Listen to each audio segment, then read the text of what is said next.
Mga igsoon, kumusta no? So karon nga gabi nanan sa tayo i-refute no, nanan sa tayo i-debunk nga pagtulunan or claim actually kani siya nga claim is to the max no, and kani siya is para sa ako is grabe gid nga kastigo sa Ginoo ani nga tao no. So tanawan ninyo paminawa kung unsa ang iyang giingon nga kabulaanan. Tinuod bitaw nga ang Santa Iglesia Katolika Apostolika Romana ang tag-iyaan ng libro nga gitawag og Biblia. Kamo igot lang mo ng kopya. Okay, so see, unsa yang claim no? So ang yang claim nga ang Biblia daw is ang nanagiya no, is ang mga dako nga pundok no, ang RCC. And mind you, mga igsoon no, nga ang gingon diri sa pulong sa Ginoo 2 Timothy chapter 3 verse 16 so and 17. Dili Katoliko ang naghatag o ang tag-iya aning Biblia no. Atong basahon no, Biblia lang gid ta igsoon no, dili ta magpataka kay mahitabo nga maparitahan nga tao. So 2 Timothy chapter 3 verse 16. Unsa gingon diri sa pulong sa Ginoo? Kung namo Biblia palihog tanawa no, ingon dinhi all scripture is given by inspiration of God no, ingon din ha of God, and it is profitable for doctrine, for reproof no, for correction, for instruction in righteousness. 17. That the man of God may be perfect, thoroughly furnished into all good works. So see, all scripture is given by inspiration of God. Ibig sabihin, kani ang Biblia, ang scripture, tanan nga scripture, the whole book, the whole Holy Bible, no, is given. Meaning, ihatag sa Ginoo. Dili ang Katoliko Romana or ang RCC ang naghatag ani nga Biblia. Dili ta ako no, dili ta mahimo ba nga angkon-angkon no, mao gina sila no, angkon-angkon, gabi dagan nilang claim. Now, gi-claim na gid nila no nga ilaha daw ni. Actually, para pulong sa Ginoo, no? Gikan sa Ginoo ang pulong niya. Dili sa kung gikan sa kung unsa nga grupo nga grabe ra ba ka kulto. Panalang dalaga ng Ginoo to, God be the glory. Basta mamutbot na gani ning mga sulpot, mura yun ni sila o tawag ini nga correct. Mura ba ka na bitawng true. Basta maminaw ka ani nila ilabi na katong mga nakabalo sa gitawag pagtuong Katoliko kining ilang gipangyawit mo ning tinuod. So ato ani tubagon og tagaan og reaksyon kining nihatag pud og reaksyon sa ako ang gitawag og mga statement sa mga videos nga ato ang gipang-upload, and nagkatawa ko sa iyang tawag ining gimo, wagas gid kay ni to the max. Actually, ang atong claim na magud siya gitawag og proof. Dili man ta pareha sa ila, pareha aning ato ang amigo nga nag-claim nga appeal sila nga pwedeng mogamit ang balang kasulatan nya pagkahuman di magisa makatudlo. Og kinsa nagtudlo nila nga mamahimo silang appeal ni anang maong gitawag og balaang kasulatan. And sumala pa niya ang simbang Katoliko daw kuno, grabe daw kuno ka gitawag og kulto. Wa siguro siya kasabot unsay meaning anang kulto. Actually kanang quote, it is a way or practices nga tawag anang giact as worship and the belief sa usa ka gitawag og pundok, sa usa ka relihiyon o sa usa ka gitawag og sekta. Pero diri sa Pilipinas gigamit na nga term as negative presentation concerning sa usa ka pundok na din, instead of mutuo sa Ginoong Dios dito na hinuon mituo sa ilahang mga founders. Para pareha ani karon. Kung tinuod pa ni nga kining atong amigo nakasabot gid ni siya sa gitawag og termino nga kulto, dapat wala na siya sa iyang ugaling pundok. Na sa Santa Iglesia Katolika Apostolika Romana ngano man kay ang Iglesia Katolika Apostolika Romana gitukod man ng Kristo. Si Kristo may nagpundar ni ana. Kung si Kristo ang nagpundar ni ana, si bisan kinsa nga dili mo dawat ana or mo kontra ni anang maong gitawag og punduka or kanang maong simbahan na ang tawag ana kulto. Kaya instead of motuo ka, musubmit ka sa simbahan nga gitukod ni Kristo, kang Kristo mismo og sa iyang gitawag og mga sinugo, naghimo makagimuhang kagalingon. So kulto na. Parehaan ni ron. Nagpadayag-padayag siya sa iyang katawag ining kaugalingon. Instead of motuo siya sa Biblia, og tawag ining sa responsableng gisugo sa pagtudlo ni anang maong gitawag Biblia, naghimo man siya ihang kaugalingon. So buti pasabot ang tawag ana kulto. Mo ni ang kulto dili Iglesia Katolika. Kay Iglesia Katolika si Kristo may gitukod. Kamo kanang inyong pundok gitukod man na sa sulpot, mabato ka mga tagak. Mo na nga ang tawag sa inyo kulto. Di ba? Di lang Iglesia Katolika ang kulto. Number 2, kabakakan daw akong gisulti nga ang nanag-iya sa libro nga gitawag og Biblia ang Iglesia Katolika Apostolika Romana. Abi ninyo giunsa lang niya pag-twist ang gitawag og mga pulong kay para ingnon nga tinuod siya. Ang gibasa niya ang 2 Timothy chapter 3 verse 16, gihatag ang tawag ining balang kasulatan, gilamdag kini gikan mismo sa Dios. Nag-ingon ba kung Iglesia Katolika Apostolika Romana ang naglamdag sa Biblia? Wa ko musultian na ang akong giingon.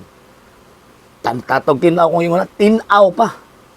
Kung kasabot yun mo, ang libro nga gitawag og Biblia, ang Iglesia Katolika mo ay tag-iya ana. Nga naman, wa man na nagparasyoot.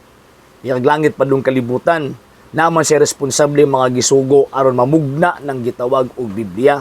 O kanang responsable nga iyang gisugo, gitagaan niyag otoridad nga manag-iya ni anang maong butanga, nga naman kay iya ng gisugo sa pagpanudlo concerning sa iyang pulong ng St. Matthew chapter 28 verse 19. Gipadala niya aron pagtudlo.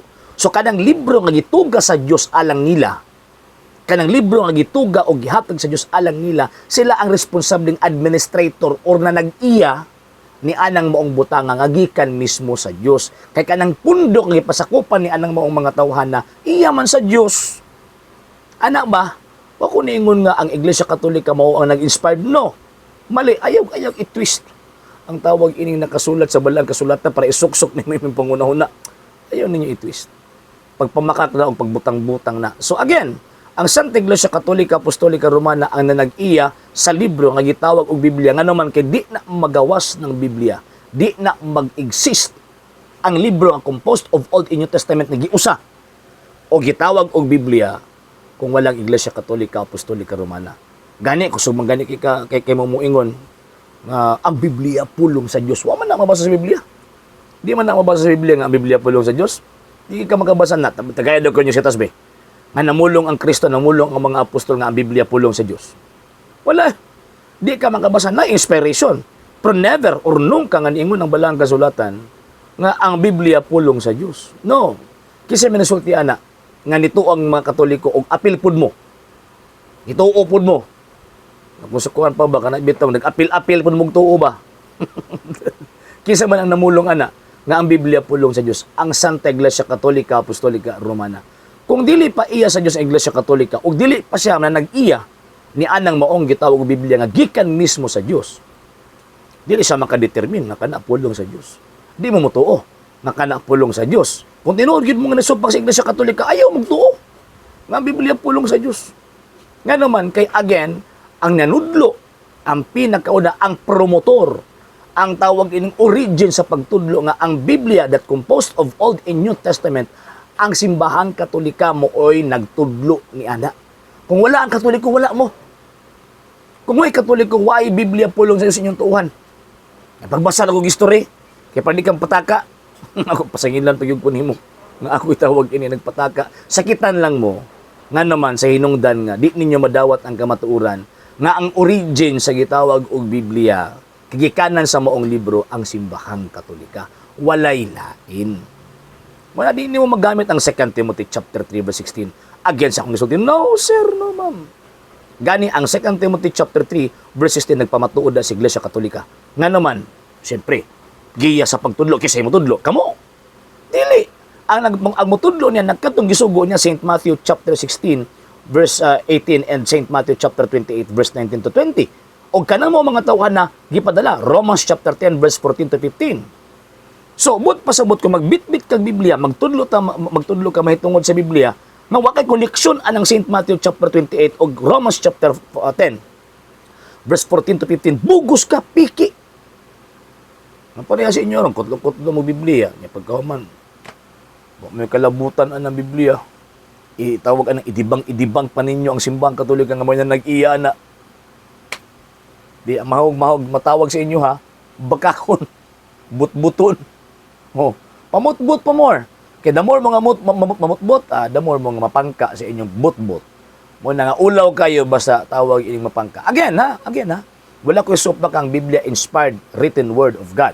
Kaya gitudlo na sa Iglesia Katolika. Gawas nga na inspiration nga nakasulat 2 Timothy chapter 3 verse 16. Ingon pag simbang Katoliko, kanang scripture that composed of Old and New Testament mauna tuuhan nato nga pulong sa Dios. Ikaduha, kanang 2 Timothy chapter 3, verse 16, wa nagingon din na si Apostol Pablo nga apil ang New Testament ana. At the same time, sa iyang panahon, wa pa nasulat ang tibuok New Testament. O kisa ba nag-ingon ninyo nga apil ang New Testament ana be? Be kasi ingon ninyo. Nganong nidawat na mo sa New Testament nga tawag ining mga libro nga kanang pagsulti ni San Pablo 2 Timothy chapter 3 verse 16 nga inspired na inspiration hagikan sa Dios. Wa pa may labot ang New Testament ana. Kasi nagsulti ninyo, kanong nituo man mo ana? Wala. Kusog kayo magkutlog-kutlog Biblia niya pagkaman way hanaw sa kasaysayan sa gikuptan niyang gitawag libro nga gitawag og Biblia. Na lang ni mga tawhana. Wala makaingon ko bot-boton basta bot-boton gani ang atong kalag-an na impernohon nun. Okay? Sa hindi pa po nakapag-follow sa mga pages po natin, i-follow niyo po yung mga pages po natin, RJ Horolanciano II, TV Apolia Punto Argumento page, Kuya Apologies TV page, and RJ's Vlog 2022. And pwede rin po kayo mag-send po dyan ng Facebook stars. And also, sa atin po mga channels, sa hindi po nakapag-subscribe, i-subscribe po ninyo yung mga channels natin, The Lay Catholic, Apologies International Official, RJ Sano II TV, Kuya Apologies TV, and Barrio Kawayan Religious Forum. And pwede rin po kayo mag-send po dyan ng super sticker, super chats, and super thanks. And maraming salamat po sa mga kapatid at mga Katoliko na always pong tumutulong sa programa po natin. Maraming salamat po. Nang dahil po sa tulong at suporta po ninyo, ang programa pong ito, until now, andito pa rin po sa social media. And until now din po, nangangailangan pa rin po tayo sa tulong at suporta po ninyo dahil wala po kami magagawa rito mga sir, mga ma'am, kung wala po yung tulong at suporta po ninyo. Sa gusto pong tumulong, sa gusto pong sumuporta, pwede po ninyong ipadala ang tulong at suporta po ninyo sa pamamagitan po ng ating mga account numbers dyan po sa ating pong screen. And pwede niyo po kaming i-message sa ating pong page kung via remittance po yung papadala po ninyo. Maraming salamat po in advance.